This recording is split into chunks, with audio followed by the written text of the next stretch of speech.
Thank you to all my channel members, including my fan appreciation level members and my contributor level members, for helping support the YouTube channel. Hello, and welcome to my channel. My name is Jonathan Cohn, and today I have my September 2025 reading review. I'm going to talk about all the books that I read in the month of September. And let me tell you, it was a whirlwind of a month. I had books I loved, I had books I enjoyed, I had books I didn't like, and I had books I really didn't like.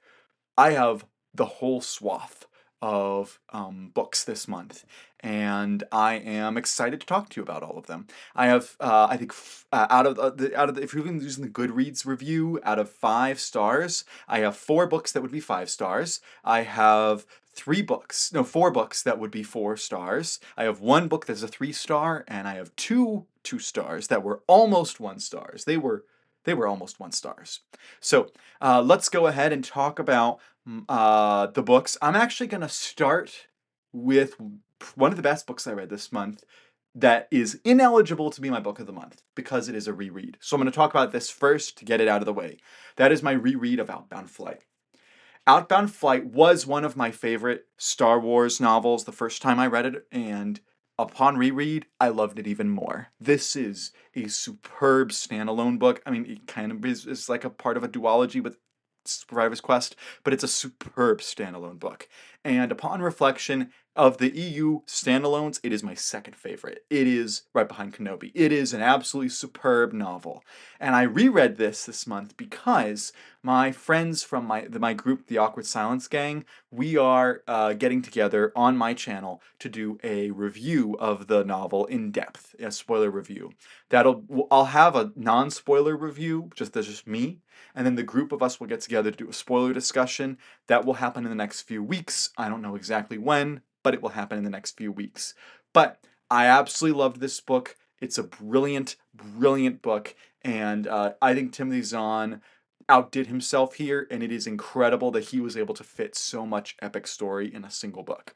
But this was a reread, so it's ineligible to be the book of the month. So I'm going to set that over here and move on to, we're going to start with the worst in this ranking. And let me tell you, these books made me mad.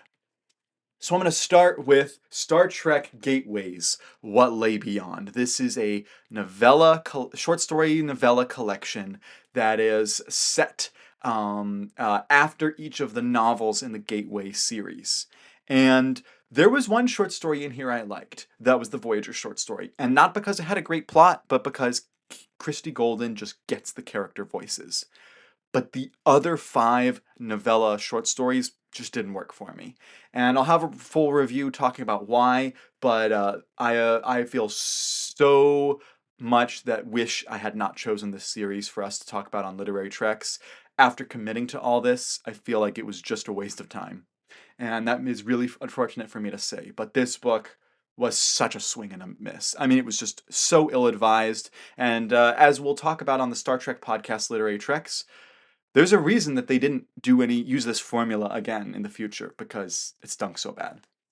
So that is Gateways, What Lay Beyond, is my worst book that I read this month. But tied for worst, because it was equally as bad for me, was the Clone Wars novelization read. This wasn't on the TBR this month. This was an impulse read because I remembered, hey, I haven't read that book, and I'm trying to get through the EU this month, and I had an extra day this month to read a book, and I said, you know what? I'm going to pick this up. So I picked it up, and what was Del Rey thinking with hiring Karen Traviss for this? She was the absolute wrong author to get. I'm going to have a full review, and it's basically a rant, I'm sorry to say, but this book makes every wrong decision in the most spectacularly wrong way, and I cannot believe that Karen Traviss got away with this. The only positive things I'll say is that there's a few scenes that were added that I liked, and at least compared to What Lay Beyond, this is at least cohesive. But man, actually, it's not even fully cohesive because there's stuff that's really messed up in the book. But I did not like this book either. So yeah, 2 books I really didn't like in a month. Woo! That's not normal. Then there's the book that I didn't care for. It eked out a 3 out of 5, but I didn't particularly care for this book, sadly, and that was A Plague of Magic by Marisa Wolf. I actually read the book. I interviewed the author, but I just didn't care for this story. I thought that Marisa told a boring story here. I think that she has potential to tell a better story in book two, but this book just didn't work for me. And, it had the certain elements that made it fun. If she had played up certain elements that were promised, I think it would have worked fantastically. But there were also elements of this book that just dragged it down. And so because of that, it's a mixed bag. Not really fully negative, not really fully positive. Because for instance, the stuff with the dragon, perfect. Other stuff in the book didn't work. So yeah, unfortunately, I didn't care for this one much at all. So that is A Plague of Magic. Now we're going to jump into the books that I actually had a fun time with. I have problems with these, but I had a fun time with them. So that I'll start out talking about The Force Unleashed 2 by Sean Williams. This is the novelization of the video game. This book, the story that's present is a lot of fun, but there's so much of just rehashing the first game, flashbacks.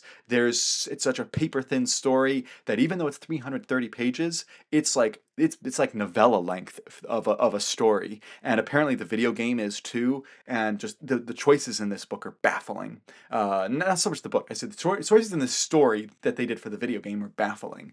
And I loved Sean Williams's writing style. His writing style is maybe one of the most fun writing styles I've ever read in a Star Wars book in a long time. I loved the writing style here. If only the story was as good as the writing style, because I loved that writing style, and that's what made it work so well. Or should have made it work so well. But man, the story is so paper thin. So thin. Another Star Wars book that I enjoyed was Scourge. This book is going to be one of those books that when you're reading in the moment, it's cohesive, got a fun story. It's really much, it's based off of an RPG, and you can tell it's based off of an RPG game. But it was a fun story when I read it.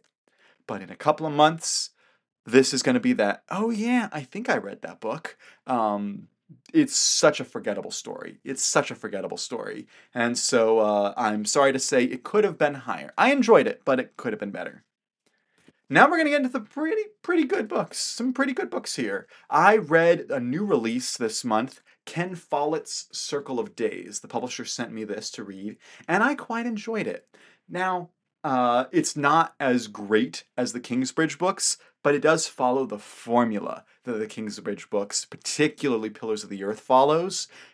I just think it's not as good an application of the formula. But I enjoyed Circle of Days a bit. So if you like Ken Follett's writing, you'll probably enjoy this. It's set in like kind of 2500 BC, so like basically like prehistoric times for England. It's all about the building of Stonehenge, although the building of Stonehenge doesn't take place till right at the end of the book. It's really more about the character drama of the people around the area. But I had fun with it. I read in like 3 days because it was a blast to read, because Ken Follett, his writing style is just so accessible. So I did enjoy this quite a bit. I gave this like an 8 out of 10. Then we have the best, well, outside of my reread of Outbound Flight, one of the best Star Wars books I read this month and in quite a long time was The Clone Wars Wild Space by Karen Miller. Remember we talking about how Karen Traviss made all the wrong decisions in her novelization? Well, in this original novel, Karen Miller makes all the right moves, just about all the right decisions, pretty much. There's a little sequence at the end I didn't love. Other than that, she did a superb job with this book. And it's such a fun read. It's so faithful in style and in tone to the Clone Wars TV show and into the prequel era. And I loved this book. This was such a fun story, and really gave some interesting context to Bail Organa and Obi-Wan Kenobi's relationship. All right, we are at the cream of the crop. The top three. These were the again excluding my reread. These were the 5-star reads. These were the hey, these are epic and awesome, and all three of them are indie books. Kind of interesting. I don't usually, I'm ramping up the number of indie books I'm reading, but man, this month indie was really killing it. So my number 3 of the month is Death Lords by Jason Cordova. This is a superb book 3 in the Death Lord. I mean, in the Kin Wars saga. Books 1 and 2 were amazing. This book is also amazing. Slightly less good than the first two, But I mean, it's still a tremendous book. Jason has amazing pacing, amazing characters, amazing story. I love everything just about this book, and it really feels like Timothy Zahn's Cobra mixed with Timothy Zahn's Conquerors, mixed with the Star Wars political storytelling in Andor and the prequels. If you like all those elements together, you're gonna love this series. And I cannot wait to read book 4 in October. But this was my number 3. Books 1 and 2 were the books of the month. And under ordinary circumstances, this might have made book of the month. But there were 2 books that were better. My number 2 book this month, the runner-up, is Overture of Shadow, Muses War by Wally Watler. It's the first book in the Muses War series. I don't know if it's a trilogy, but it's a series. And this book, it is an epic fantasy that takes music and makes it part of the magic system, music and art, and it's beautifully written. And the way that he incorporates the music and into the characters and into their lives is great. The story is delightful. It really reminds me of an old Terry Brooks novel, a classic, fantasy novel. It feels like a classic fantasy novel with some modern writing styles, and it blended so well. And I'm so excited to read more from Wally next year because the sequel comes out next year. And so that is Overture of Shadow, my number 2 book of the month. Really well worth it. For my book of the month, as soon as I read it, I instantly knew nothing was going to dethrone it, and that is Words of Power by Shami Stovall. I've read a Shami Stovall book last year and enjoyed it, but this book is incredible. It's incredible. It is a progression fantasy, which I'd never read before, but loved this. It is a progression fantasy set in a Japanese inspired world. There is this character who starts out as the lowest of the low, and he becomes this lord with all this power, and he is trying to consolidate power over these people. He's trying to fight some enemies, and at the end of the book, he is sent off to go deal with the emperor. It is a fantastic first book in a series. It had me hooked the whole way through. I'm so excited to read book 2 next month because it comes out next month. This book of the month easily, amazing novel by Shami Stovall. Just fantastic book. Fantastic book. And I cannot wait to see more from her. She just knocked it out of the park. And this is from Ethan Books. So that is my September 2025 reading review. I know that I started out really negative at the beginning and was really positive towards the end. It was all over the place, but I read a lot this month and it was great. So until next time, I'm Jonathan, and thank you for watching.